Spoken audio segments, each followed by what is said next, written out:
Everyone keeps asking, is AI a bubble? But I think that's a wrong question, because AI isn't one bubble. It's actually three different bubbles happening at the same time. And if you don't separate them, you are going to misunderstand what's really going on. Right now, the conversation is all over the place. Some people say, this is the exactly next internet. And the other ones say it looks exactly like 1999. But honestly, both sides are partially right. They're just looking at different layers. So let's break it down clearly. First layer is what I would call the technology bubble. Except it's not really a bubble. AI has already moved beyond demos. It's being deployed in real companies, in real workflows. This is not just hype anymore. This is actual enterprise adoption. Even strong bulls like Dan Evans, who is one of the most outspoken AI optimists on Wall Street, he argued that this is a long-term technology cycle, similar to the early days of the internet. And on this point, he's probably right. The technology itself is not a problem. Let's go to the second layer, which is the infrastructure bubble. This is where things start to get messy. Companies like Amazon, Meta, and Microsoft, they are expected to spend around $650 billion on AI infrastructure. That's data centers, GPUs, energies, cooling, land, everything. So this is not fake. This is not a story. This is real capital being deployed at massive scale. But here is the problem. No one really knows when that investment pays off.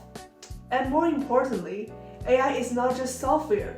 It depends heavily on energy, supply chains, physical infrastructure, even geopolitics. We're already seeing constraints on power shortage, data center delays, and rising costs. So the question is no longer is AI growing? The question is, can the real world support the pace of that growth? Let's go to the part 3, which is the highest risk. The third layer, it will be where the bubble risk is the highest. This is the application layer. AI tools, AI startups, AI agents. And this is where things start to break down.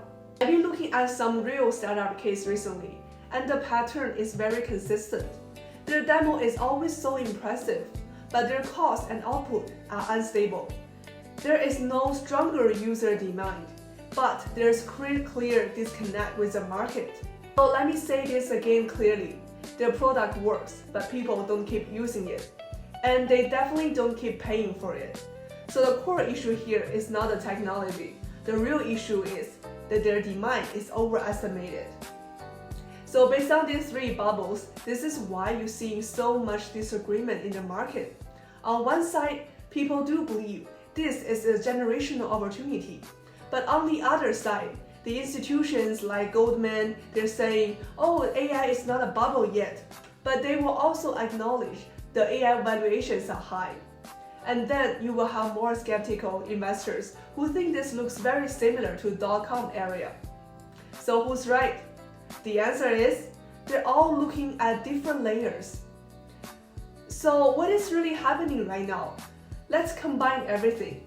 So here is the more realistic picture. AI as a technology, definitely not a bubble. AI as a market treat, partially overvalued. AI as an industry build-up, they're hitting real-world constraints. So in other words, AI as a capital market story is already somewhat overheated. But as an industry transformation, it's just getting started and already facing limits. And on one more important note, here's something people often miss. Just because the application layer is weak, it doesn't mean software is dead. In fact, companies with strong data, distribution, and workflow integration may become even more powerful. So this is not about AI replace everything, it's about who captures value in the system. So if you take one thing away from my video, AI is not one bubble, it's three different bubbles stacked up on top of each other. The technology will stay, the infrastructure will go through cycles, and many applications will disappear. Because at the end of the day, the technology stays, most companies they don't.